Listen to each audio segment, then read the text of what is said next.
lealtad. Ustedes saben que los montos, después del 1 de mayo, ya venían en crisis, pero después del 1 de mayo quedó la crisis expuesta al retirarse de la plaza, porque no es que Perón los echó ni en pedo, eso dicen los giles, nunca Perón echó a nadie en ningún lugar, ellos se fueron. A tal punto que Perón en el balcón le dice a Allende, Allende era un senador de la democracia cristiana, le dice a Allende, según cuenta el propio Allende, por favor, hágame una charla con los muchachos. Y lo mira López Rega y le dice, y usted ni se le ocurra mover un dedo.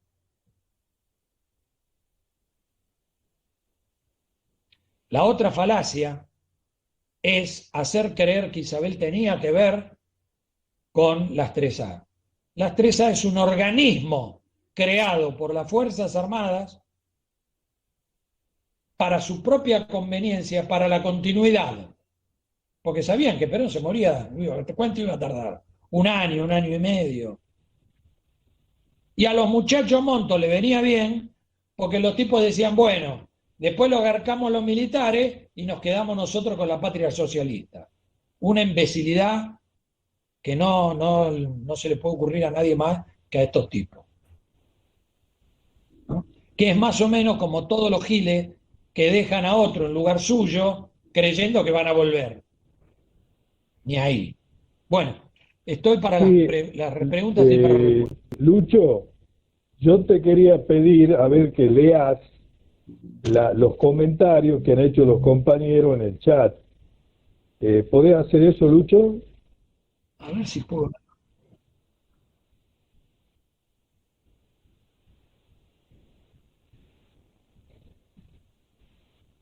Ministro, siempre quiso lo mismo, que es lo que una banda de los norteamericanos le sugiere y le cuchuchea al oído.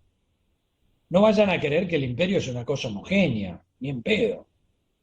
Hay una pelea ahí, los bancos pelean por los bancos, la industria de la guerra pelea por la industria de la guerra, la industria de la droga pelea por la droga. Esto es así, las tecnológicas pelean por la tecnológica. Esto no es una cosa uniforme. Se ponen de acuerdo frente al enemigo común que son los pueblos. No sé si quedó contestada. Sigamos.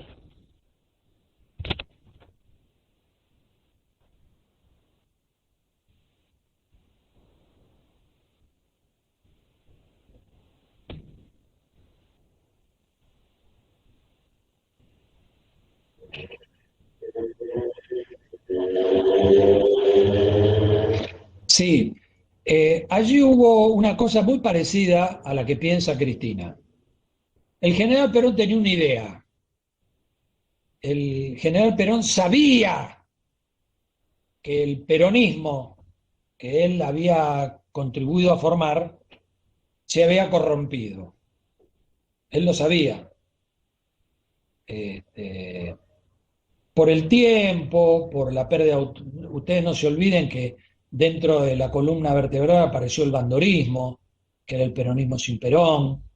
Este, él estaba seguro que con la doctrina no había problema, pero con los hombres sí había problema. Los factores de poder, el general Perón dice, no son angelitos, son hombres.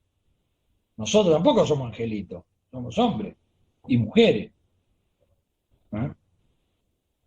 Eh, Fíjense ustedes, Manzano y De la Sota fueron formados de la misma manera que otros, y sin embargo, miren las cosas que hicieron. ¿Mm? Entonces, eh, dentro del gobierno, sobre todo ante la posibilidad de la desaparición física de Perón, los factores de poder, que en ese momento eran otros, entre ellos el movimiento gremial, yo les expliqué, hay un trabajo muy lindo que yo después les voy a mandar, un trabajo de Alejandro Álvarez, sobre el partido y el movimiento. El Partido de los Trabajadores es un partido que existe. No es el Partido de los Trabajadores. sino el objeto que siempre han tenido los trabajadores de poder ser los jefes de la toma de decisiones. Por eso Perón se ocupaba permanentemente de decir, la columna vertebral del movimiento es el movimiento obrero organizado. Obrero organizado, no los gremialistas. ¿Mm? Los muchachos siempre tuvieron factores de poder. Por eso yo les decía, lo que ocurre el día del renunciamiento es lo que piensa la CGT. La CGT dice, pongamos a Evita en ese lugar. Bueno, así que... Pero hay que, yo pienso que la pregunta también va con aquellos legisladores que fueron elegidos con Perón y con Isabel y que después formaron el grupo de trabajo y esas cosas. O claro, sea, eran gente que entró como peronista, pero después se volvieron cualquier cosa. esto, ustedes saben qué pasó con Borocotó, ¿no? Y mire qué cosa extraña. Si yo digo una icardiada, ustedes ya saben lo que es. Pero yo digo una borocoteada y ustedes no saben lo que es. Borocotó fue un tipo que se hizo elegir por un partido y apenas fue elegido se pasó al otro partido. Una icardiada, para que se entienda. De esta hay millones, millones. Yo diría casi todas. La excepción son los que se mantienen firmes. Después lo demás, todos. Te lo explican desde el punto de vista político, la conveniencia, bla, bla, bla, bla. Fíjense ustedes qué pasó durante el primer gobierno de Néstor. La mayoría de los ministros eran de Dualde, Dualde, Dualde. Y ustedes saben que Dualde no pensaba lo mismo que Néstor.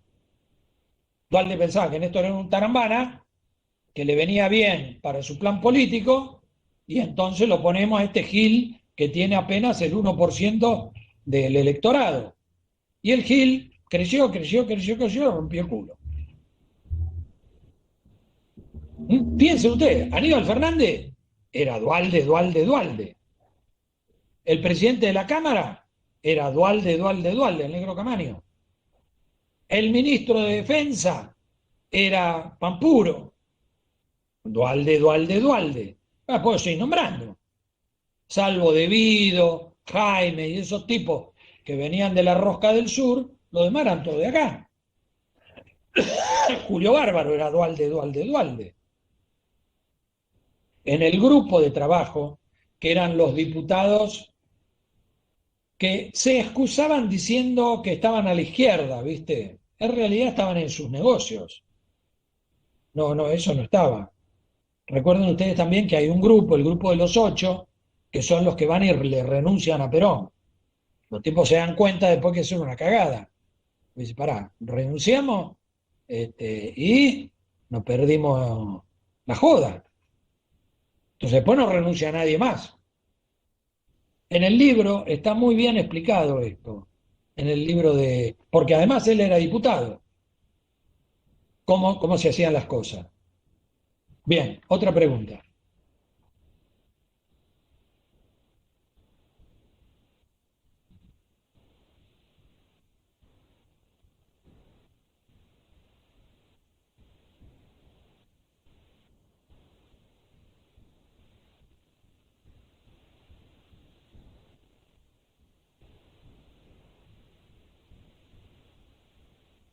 Bien, vayamos por partes. Una cosa es la jefatura montonera y otro la enorme masa peronista que se encolumnó detrás de Montonero. Nosotros, por ejemplo, éramos una organización de cuadros que tenía 20.000 tipos, pero abajo nuestro estaba el pueblo peronista. No eran nuestros, era el pueblo peronista. El desparramo, claro, ustedes no estuvieron, yo estaba en la plaza ese día, el día que se van de la plaza. Primero, fueron para irse. Yo participé de las reuniones anteriores y en qué habíamos quedado con todo el resto de la juventud peronista.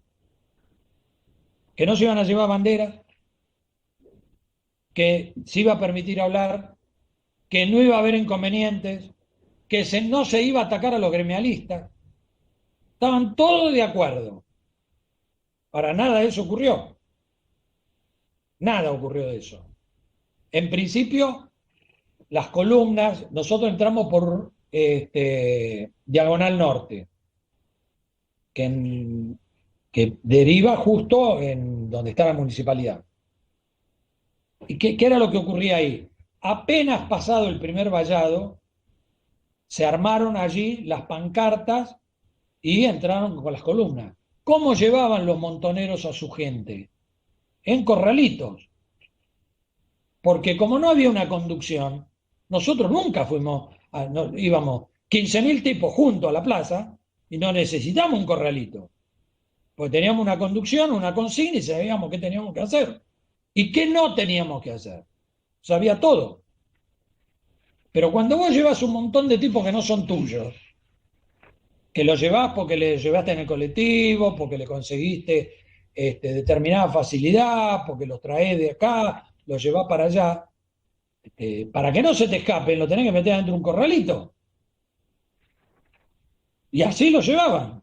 Ustedes vieron las movilizaciones por ejemplo, yo he visto movilizaciones de la Tupac acá en Capital, todos con camisa blanca y sin corralito. Había un sistema orgánico. Y he visto movilizaciones, por ejemplo, del grupo de Pérsico adentro del corralito, porque no era un grupo orgánico. Yo no sé si se comprende esto. ¿Se va entendiendo lo que digo? Porque por ahí yo uso terminología que no se entiende bien. Con respecto a cómo era el sistema, yo hago una pregunta. Ustedes saben que se tomaban cuarteles, ¿no? Ahora, ¿cómo es que los tipos se entrenaban con armamento soviético y tomaban cuarteles que no tenían armamento soviético? ¿Cómo se explica eso? Es una parte. La otra parte es los negocios que han hecho. Yo les contaba la otra vez cómo Perón había armado lo que se estaba viniendo en Europa, con Agnelli, presidente de la Fiat, que Argentina iba a producir Fiat para el resto de América, aquí en la Argentina. Y después le secuestran al presidente de la Fiat en la Argentina, a Oberman Salustro, y lo matan. Lo que pasa que después a los Montos le han mexicaneado mucha guita. Por ejemplo, los giles creían que Fidel era de ellos. Y entonces le llevaban la guita para que se la cuide. Y cuando se la fueron a pedir, Fidel le dijo, pero ¿cómo? No era para el movimiento revolucionario de América, me la gasté. ¿Saben? Estoy hablando de muchos millones de dólares. Hay una lista, hay un sinvergüenza que está muy de moda en la televisión. No, en la televisión no, en las redes. ¿Cómo se llama? Bueno, un tipo, un servicio norteamericano, que ha hecho un libro recopilando los datos de los diarios de las operaciones y cuánta guita se fueron llevando. Son cifras incalculables, incalculables. Hasta tenían su propio banquero. Entonces, con respecto a la pregunta, ¿dónde estaban los otros? Cada uno peleaba en el lugar que podía pelear. No es cierto que Perón quería la lucha armada. No es verdad de ninguna manera. Porque toda la historia de Perón